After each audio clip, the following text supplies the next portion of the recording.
the teaching. For clarification stuff, please feel free to raise your hand, and I'll try to answer those questions in a timely manner so that you can follow along. And I don't know if anybody will have any questions. You may not, but if you do, feel free to ask those questions, and don't feel like, I'm the only person here who doesn't know these things. I don't want to ask the questions. Please feel free to ask questions today. But we're going to be looking. I'm going to be starting to go through the Torah portions and teachings, and so today's Torah portion is Shemini, which means 8. And if you know, in the beginning, in Leviticus chapter 9, it starts out in the 8th day. So there's a bit of different things in here that are covered, starting with the anointing of Aaron and the whole situation where he brought the proper sacrifices according to what Yehovah had commanded through Moses. And he had done the process correctly, and in the process of doing that, he and Moses went to the tabernacle and met with God, and they brought blessings to the people. And upon their exit from the tabernacle, after doing all these commands and procedures that God had said, and anointing him and his sons as the priest, Yehovah's holy fire came down upon the tabernacle and anointed the tabernacle with his presence. And of course, what would your response be to something if you saw that? What would your response be if you saw that happen and you knew it was God? On my face. You'd be on your face, boom, hallelujah, bam, down you go, right? And that's exactly what the people did, right? It wasn't something there where, they had been taught this is the procedures when you meet with Yehovah, this is what you're going to do, or anything like that. It was simply, they see the presence of Yehovah in a mighty way, and the immediate response is to worship and bow down to their face before him. An understanding of who the mighty God of the universe is. So then we go from there, and the power of the presence of Yehovah in the lives of those people, to in chapter 10, it seems like it's the next day,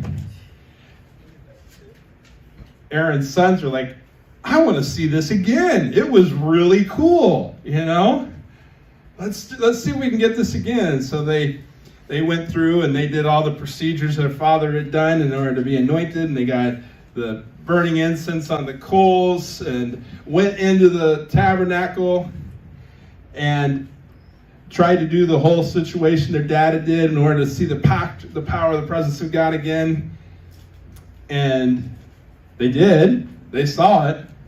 But it was the last thing that they saw, because the presence of Yehovah dealt with them mightily and swiftly, because they did not do the things he said to do in the way he said to do them. What happened to him?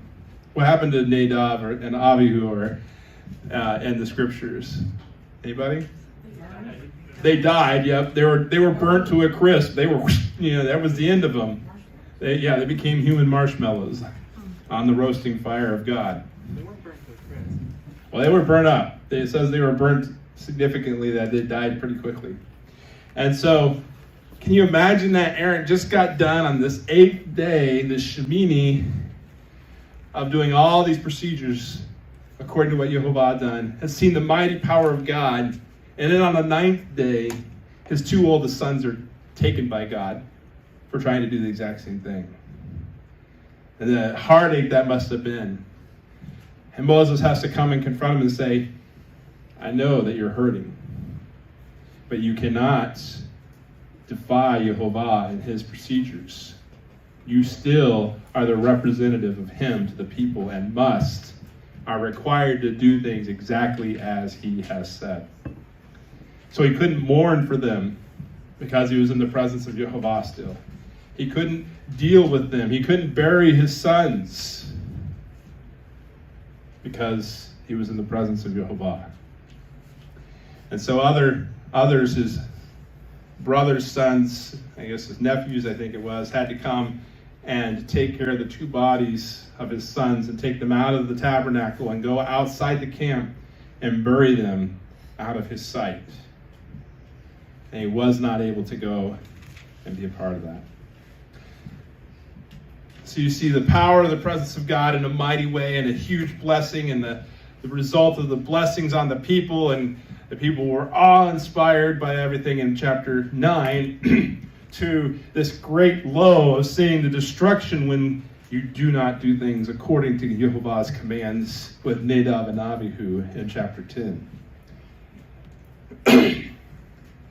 So after all those things dealing with the tabernacle and the anointing of God's elect, Aaron and his sons, to be his priests, we are brought into chapter 11 in the Torah portion of Shemini.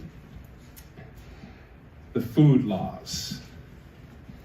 The food regulations. And in there are listed out pretty specifically what you can and cannot eat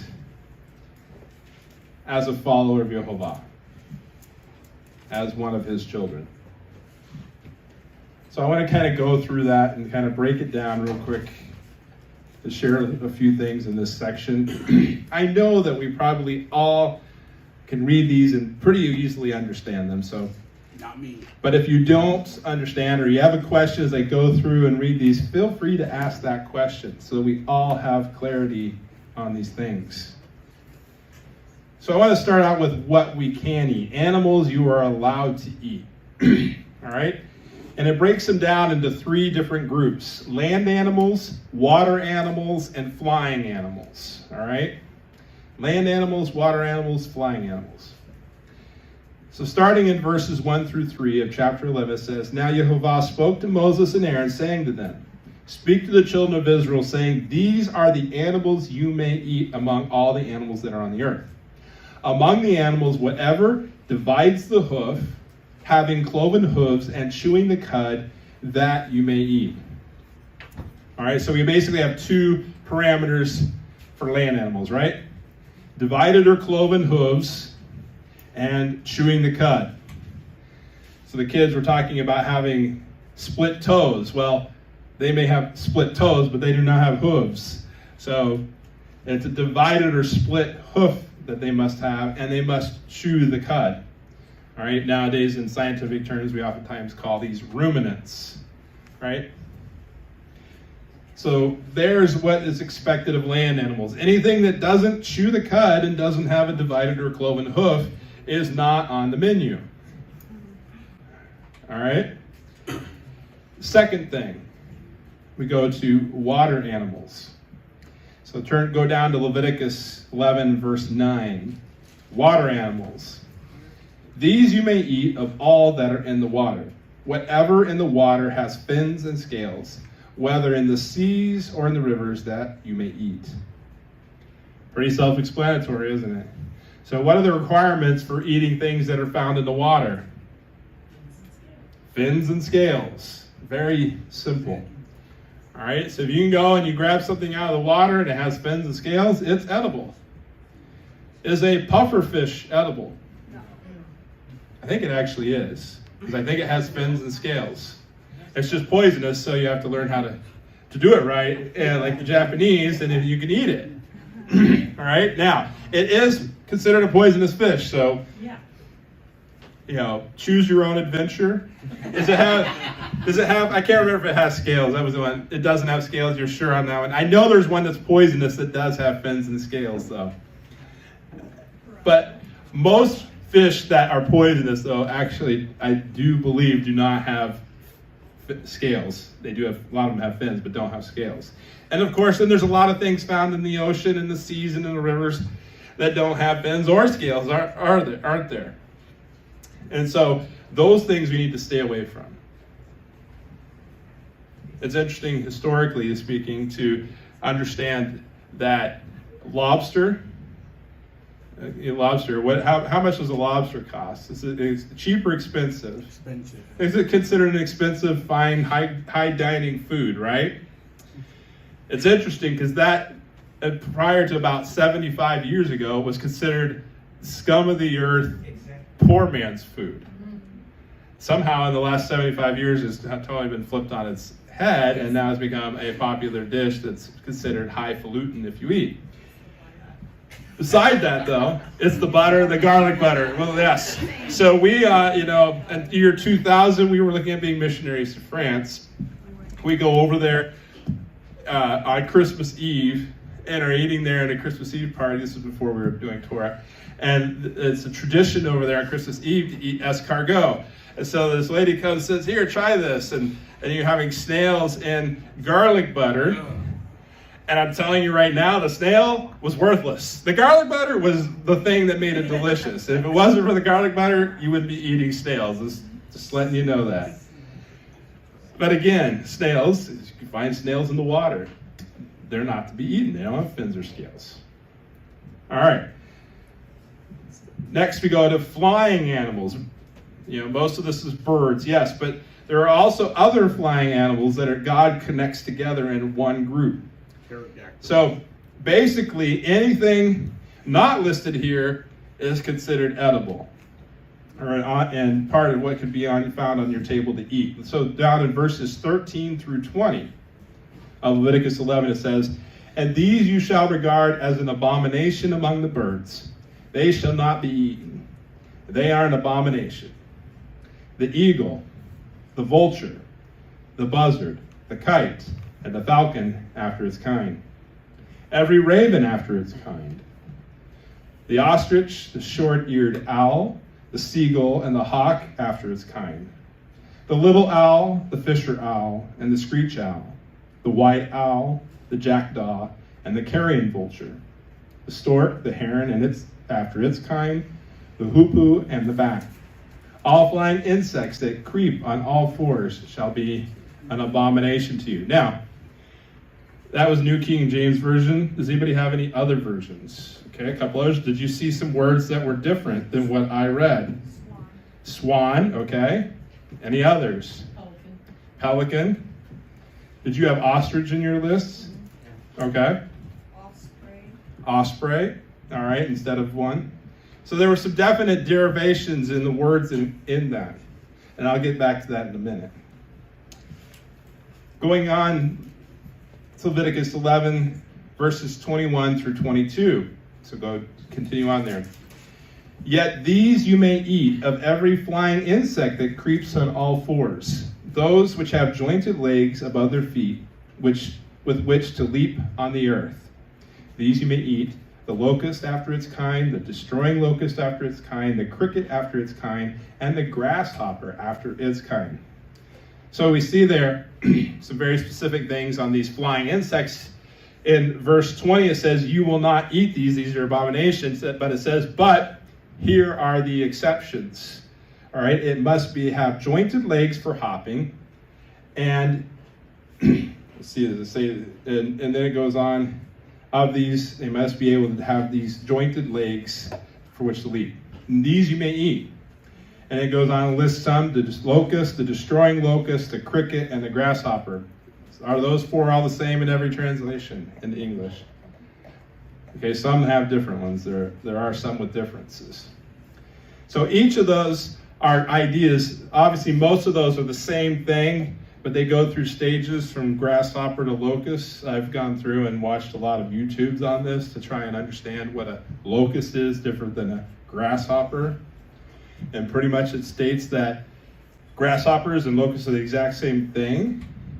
But when grasshoppers expand enough in population due to the fact that there's a high quantity of food and vegetation available, and they get to overpopulate an area and they begin to touch each other, that touching between the grasshoppers changes them physiologically from a single solitary insect into something that wants to have a hive mind and go as a horde. And they literally change color, they get larger, they grow wings, and they become a swarm.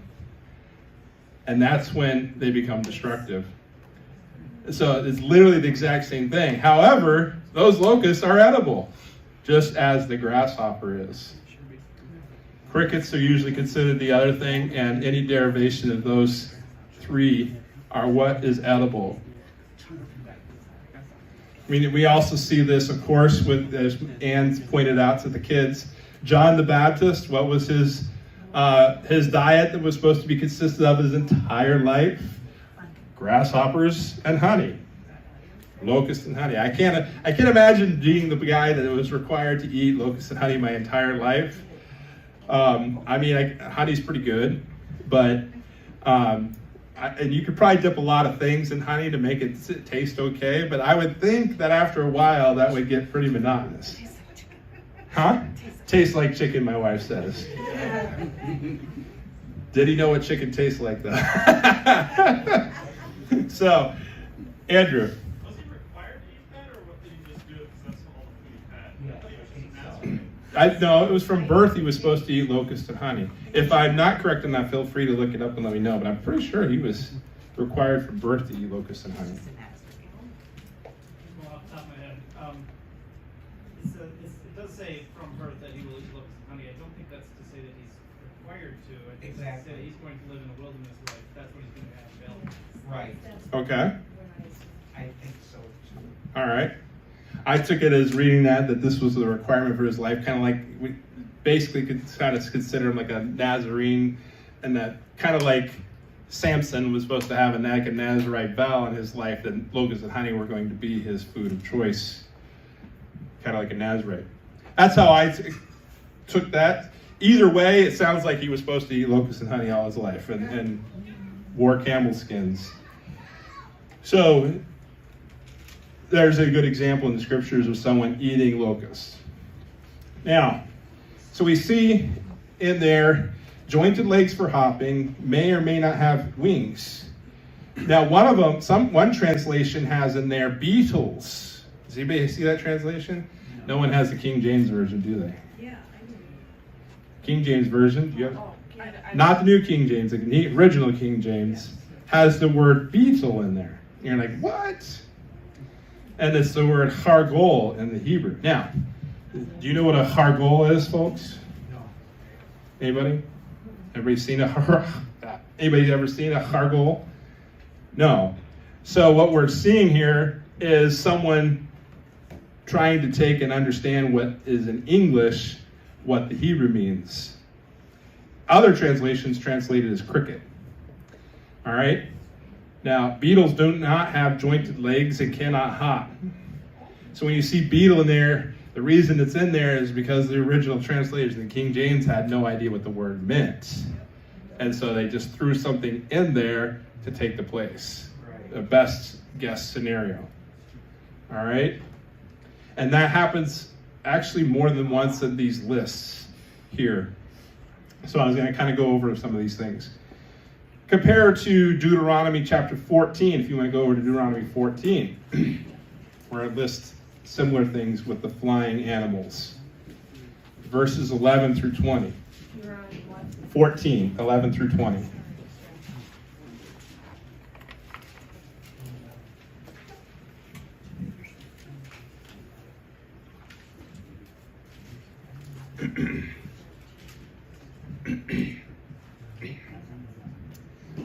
All right, verse 11. All clean birds you may eat, but these you shall not eat: the eagle, the vulture, the buzzard, the red kite, the falcon, and the kite after their kinds, every raven after its kind, the ostrich, the short-eared owl, the seagull, and the hawk after their kinds, the little owl, the screech owl, the white owl, the jackdaw, the carrion vulture, the fisher owl, the stork, the heron after its kind, and the hoopoe and the bat. Every creature that flies is unclean for you. They shall not be eaten. You may eat all clean birds. So what's a clean bird in the scriptures? Whatever's not mentioned. And it's interesting because that term, all clean birds, is mentioned at the beginning of this list and at the end of this list. So I wanted to kind of go through and let's look at what clean birds are. There's actually several families that are considered part of this that are not mentioned in any of these lists. The first one, which is probably the most common throughout the world, is the chicken. The chicken family. All right, lots of different variations, but chickens are pretty easy to understand and see. The dove and pigeon family, which I think I saw somewhere that there are 333 different types of pigeons and doves in the world. So there's a lot of variation there. The quail family, all right? Quail family, because they ate quail in the wilderness. Everybody understand that? Remember that? Quail family is pretty extensive. It includes grouse. Some of you may have heard of a grouse before, others may not. Guinea fowl, partridges, peafowl, quail, turkey, pheasant, and a few others that are just down the other ones that were more obscure that I'd never heard of before, probably from different parts of the world. So that includes quite a bit. So that turkey that hit your windshield, grab it, take it home for dinner. No, I know those things are hard to do when they happen, but all those different things are part of the list of animals or flying animals that can be eaten. There's one more that I haven't mentioned yet, but it's also part. Waterfowl, all right? Waterfowl family. This includes the swan, the goose, and the duck. Now, there's a person over here that had swan in their list, right? Everybody, so they're like, wait a minute, that can't be right. Well, the term swan in the Hebrew is tan shemet, and it means an unclean animal of some kind, an unclean bird. And here's what they have as a list in the Brown's, Drivers, and Briggs lexicon. Perhaps the ibis, the water hen, a species of owl, a barn owl, an unclean lizard, perhaps the chameleon, perhaps an extinct lizard or bird, exact meaning unknown. This is the reason it is translated in a variety of ways, because of its unclearness in meaning. So the other waterfowl, which are directly related to a swan, are all edible, ducks, geese, etc. So why a swan? Add to the list.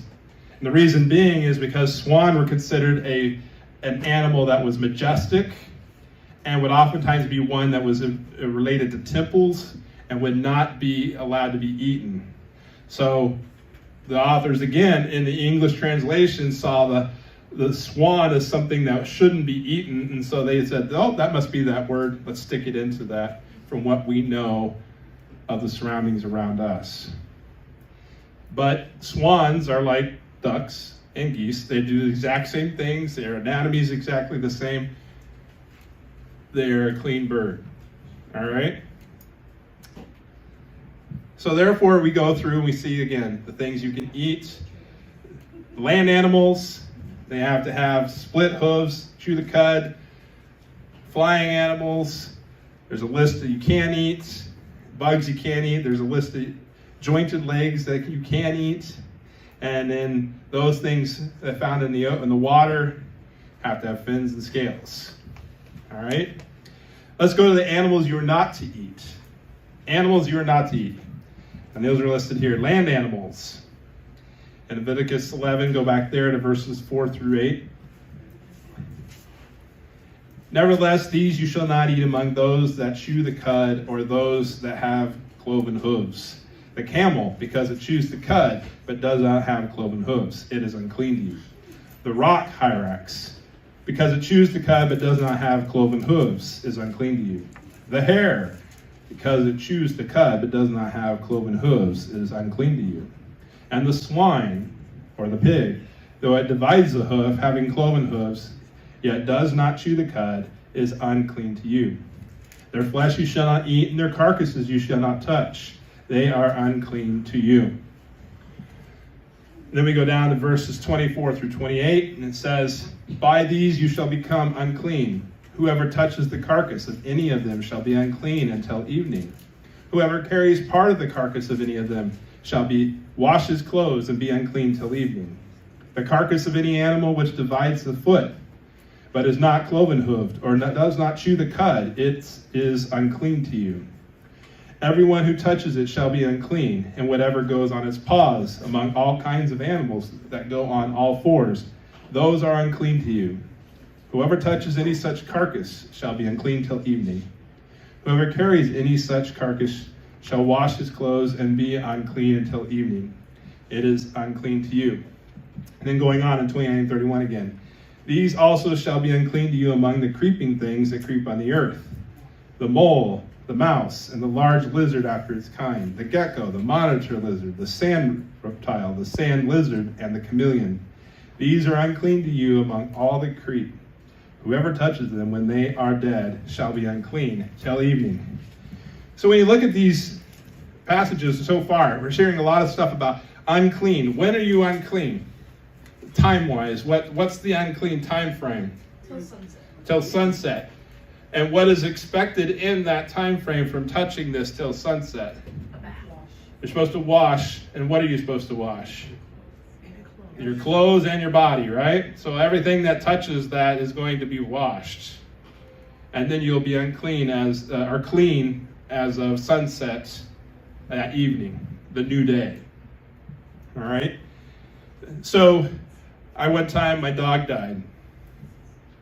And it was dying, and we took it to the vet, and it was dead by the time we got there, and they said it'll cost you a couple $100 for us to bury it. And I'm like, I can go bury it in my backyard.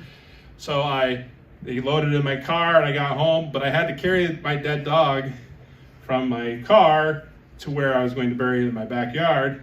So I'm hoofing it and everything like this to get it back there. So what does that mean about me? You have to clean yourself. I have to clean myself, take a bath, wash my clothes, and I am unclean till evening. That was the parameters that God set down for those who do things like that. I don't want to take up too much time, but this probably affects me heavily. I was wondering if I could potentially ask a bunch of questions about what we just covered. So if you're a pest control individual who is touching animals all the time that are going to be dead or are dead, what do you do? Do the same thing. Also, I work with a family who does not eat clean, and there is a lot of pork in the house, so it would apply to me as well. So what are your thoughts, folks? First question. Move to the country. All right. Eric's going to have some actual definitive questions here. First one is talking in verses 4 through 7. It mentions the camel, the rock hyrax, whatever that is, Mhm. the hare, and the swine. Assume hare is like a rabbit. Yep. Swine is obviously a pig. It says their flesh you shall not eat, and their carcasses you shall not touch. Is that those 4 animals specifically, you're just never ever to touch their dead body? Good question. But what it's talking about here is that in the touching of, even if it's you're not eating it, because remember this is in the confines of what you're allowed to eat. Mm-hmm. Okay, so you're not eating it, but a rat dies in your house. What do you do? Okay, that's what this is dealing with. So you actually have to touch the carcass. Some have maybe they have a broom that they sweep it into a dustpan or something. I don't know, because it says that everything it touches is also unclean, right? So we can go into the passages to see that. So you would be unclean doing that, but you're not supposed to just leave the rat in the middle of your house till it decays and turns to nothing. You get it out. But the problem is you will be unclean. It's not a sin. It's not a sin. All right? But what does this parameter deal with? Going into the temple. It's going into the temple, holiness, okay? And again, we go into a situation where what does the term holiness mean? And we have a divine concept of holiness in our modern world based upon Christian theology. And holiness kind of has glorious, you know what I mean? If I was to put it into a symbolic concept, when we think of holy, we're like, oh, right? You get what I'm doing when I do that, right? Halos on the top, bright lights. That's holiness in our mind because that is what we've been brought up to think. But is that a biblical definition of holiness? The biblical definition of holiness is, and I have this later on, I'm getting ahead of myself, is set apart. So therefore, it means that you are unique. And in the process of touching this, dead body in the thing, you are making yourself not set apart. So therefore, God says you can't come into my presence when you're this way. Now, I would suggest that every time you touch those things, that you are taking showers, you're washing your clothes, and every night you'll be unclean until nighttime, and the next day you'll be clean again. So, specifically with, what is it, verse 8, and it says that their carcasses you shall not touch. Is that specifically saying, like, never, ever, ever touch these under any circumstances? Or is it you're going to be unclean if you do, or Yes. do your best to avoid it? So what it's stating there is, in touching it, do not touch it, because as soon as you do, you'll become unclean. Okay. I would dare say that in God's mindset, that this isn't probably something that one person should be the person that is solely responsible for getting rid of all the dead bodies. You know, like an undertaker. There is no undertaker, folks, in the scriptures. And historically in Israel thought process, there is no such thing as an undertaker. Individual families would take care of burying their own dead, because if it wasn't the case, then that person would be continuously unclean, would never be able to go into the presence of Jehovah. So you can think of the guy that's the mortician at the mortuary. That guy would never be in the presence of Jehovah within the temple. He would never be able to bring his sacrifices. So each individual family would take care of their dead, and so they would be unclean for a short amount of time. Yes, but they would not be perpetually unclean. So in the land, are there going to be exterminators? Probably not. Everybody will take care of being responsible for their own homes. And if you live clean, how much less of those problems exists? I mean, from the stories that Eric tells already, and Brent, it's not clean people that are doing what is right according to biblical rules that are the ones suffering from these. Rarely, every once in a while, yes, that does happen. Those are the anomaly, though, and usually they live next to one of the people that's not doing it according to Jehovah's commands. So, going on. Does that answer you, or do you have more? I have more if you're willing. Okay, let's go. Is everybody? Yeah. We're If good. everyone's okay with it. Next, when it says wash his clothes, I think I already kind of know the answer. It's kind of stinky for me. But let's say I'm wearing like a coat or something like that, especially something that's like very difficult to wash, or I've got my boots on or something like that. Should I run those to the washing machine, or like try and wash them off with a rag, or what's the policy for this, do you think? It's a good question, too. I will not deny that's a good question. I would say, biblically speaking, you're probably, again, supposed to wash all those things. And historically, in a Jewish and ancient Israelite would have on probably a cloak or something that would take the brunt of the burden. With a small tunic underneath, maybe that was washed, maybe it wasn't, maybe they washed that with themselves, maybe they would take their tunic off while they did this. Doesn't it talk in certain places about like different materials and what you should do with different materials? Yes, it does. So like if leather, there's a spot that talks about if leather becomes unclean, what you should do about leather, thinking for boots or shoes. Yes. I think It says that you're supposed to put them in water. Numbers 31 too. Numbers 31. I think it also verse 14 here. No, check. It goes into check. But Numbers 31 has a whole section on it. Okay, Numbers 31. But I know leather, for instance, you're supposed to soak it in water. I do know that one. I read that this week also. Anybody else as far as with that? Sean? Just a thought. Now, we're talking about if you touch something that's unclean, you're exposed to that. You're supposed to wash yourself in your clothes. But what happens? Like, so you bring up the question of like boots and stuff like that. If you're carrying your dead dog, you're very likely those boots never touch the dog. You know what I mean? So where do you draw the line? Like if the clothing itself does not actually contact it, is that an issue? Do I need to wash my Or is it dog? more like a proximity, or you yourself touch it, or? I Kind of what we're talking. Splitting hairs? yes. Exactly. I think biblically speaking, okay, let's get down to brass tacks, all right? And I don't have all the scripture right out in front of me, but I know the scripture is there, and could challenge you to say Talmud is what you mean. The Talmud. Talmud, yeah, well, that, but Torah says it pretty plainly. It's pretty easy to see that with things, when you're touching things, I mean, for instance, another aspect, like when a woman is in her menstrual cycle and sits on a chair, no one can sit on a chair. And it goes through her clothes. It's not directly touching because it has her clothes and stuff, but it's not allowed.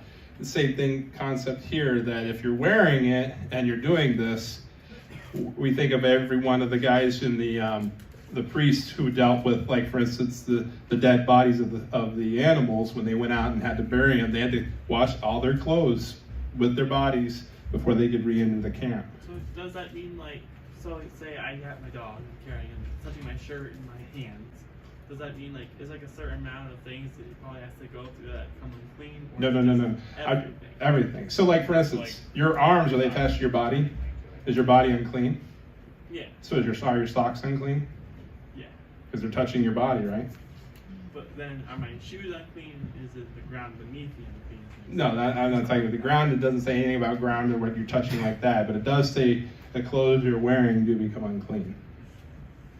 I know this is a little bit crazy, but say my shoes are now unclean. I'm walking on my wood floor in my kitchen, my living room. Now is the chair on the other side of the room also unclean? No. Okay.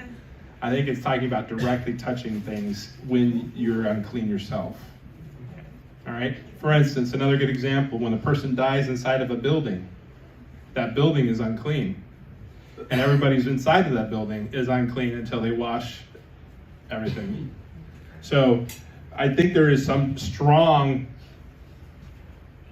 examples of these concepts and how it would work within the confines of the Torah and being able to be clean and unclean.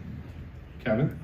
What about somebody who works in like a place where they sell pork, or they touch pork, or in the food industry, or something like that? Could I say something?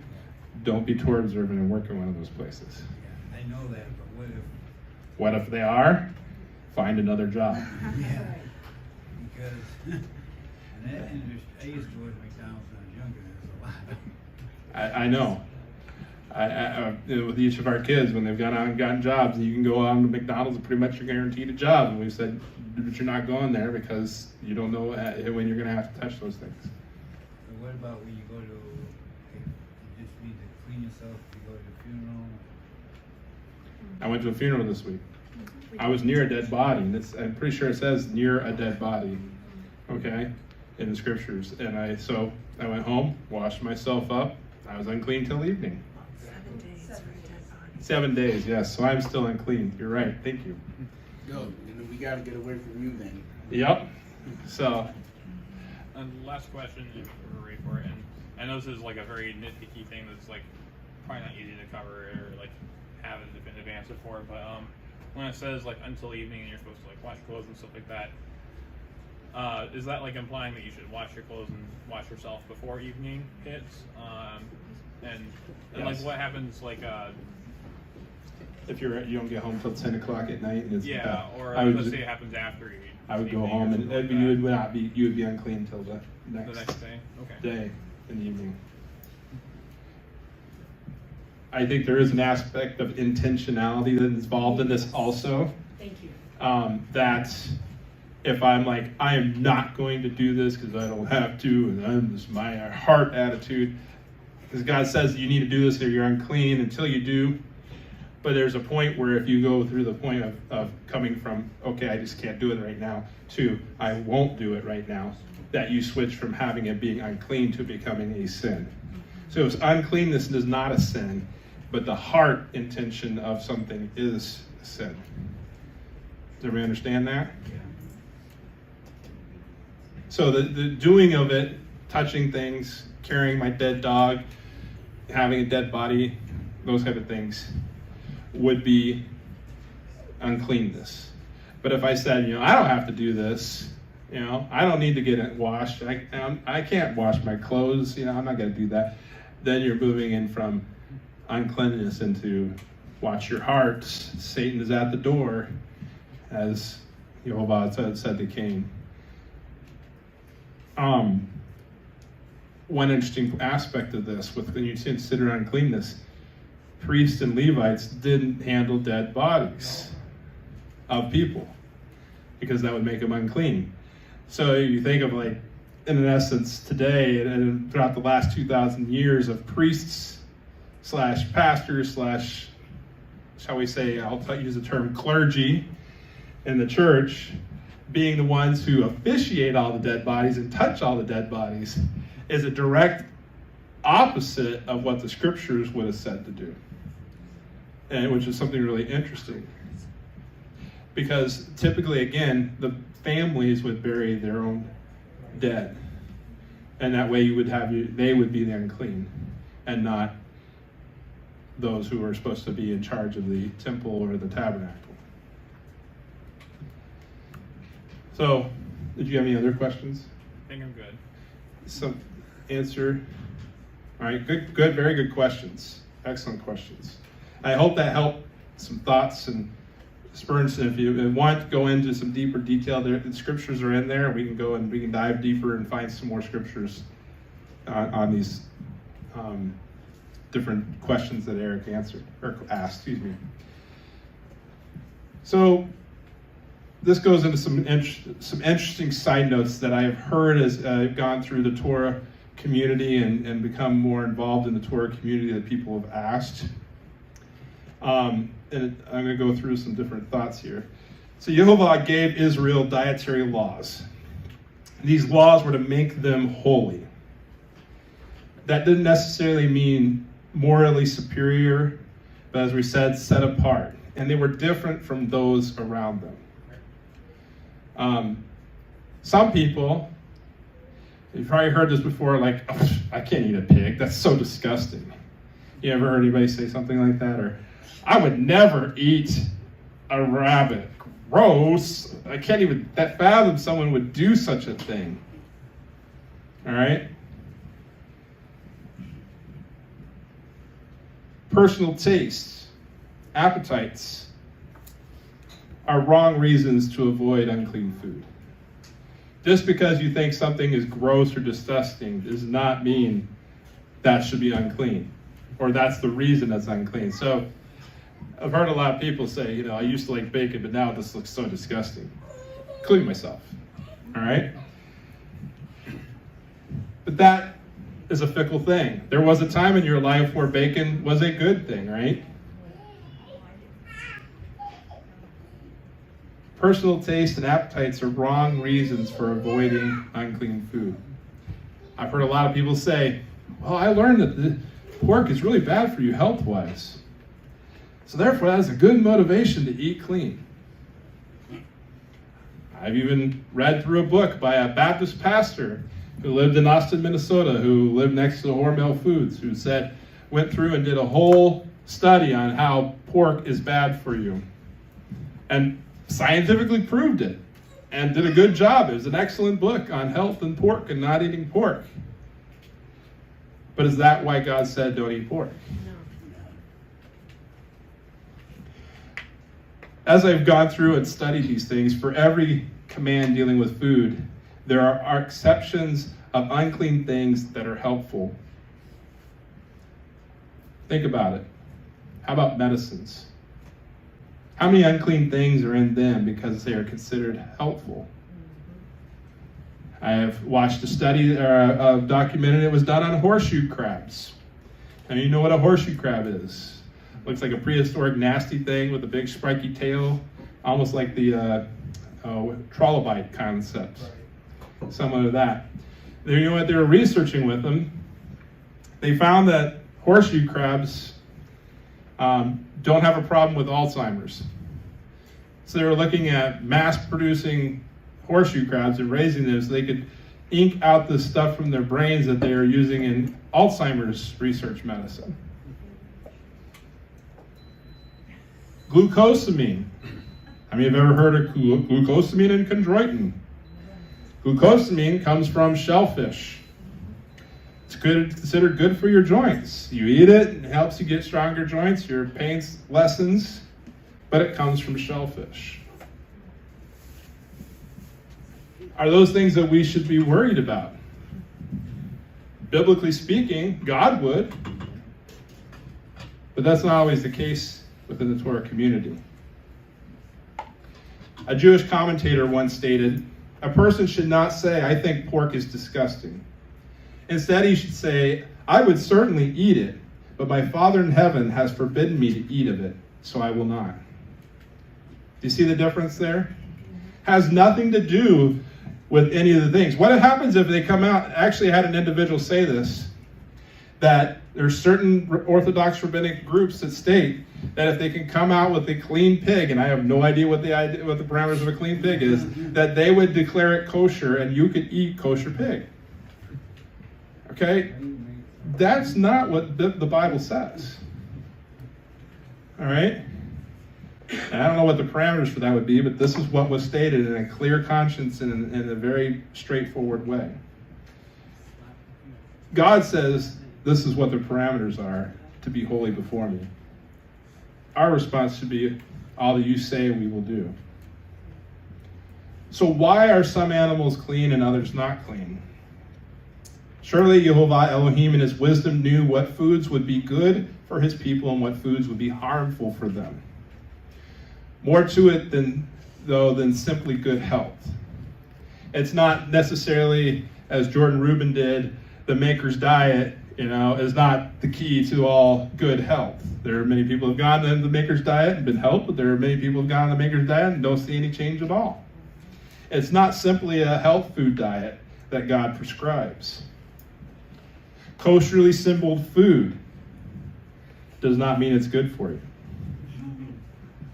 We know a person once said, "Isn't it great that we have rabbis to declare things that are kosher and clean and unclean for us so that we know when they're clean and unclean? Isn't that so great for our diet?" But then you go and you look on the back of those packages, and oh my goodness, there's like plastics and weird stuff in every single one of them. Because it doesn't mean that it is good for you. It just simply means that a rabbi said, "Yeah, I'm certifying that no unclean things went into this, and the processing of it." It may be healthy for us, but it may be that it has nothing to do with health. The laws of what are clean and unclean relate to the ability to come close to Jehovah. Many things make a person ritually unclean. We've talked about most of them. Death, bodily fluids like blood and feces, leprosy, mildew, death itself. All right, say that twice. Death. Really death. Death definitely does cause you not to be able to come to the presence of God. We look at animals that are listed. Some are predators.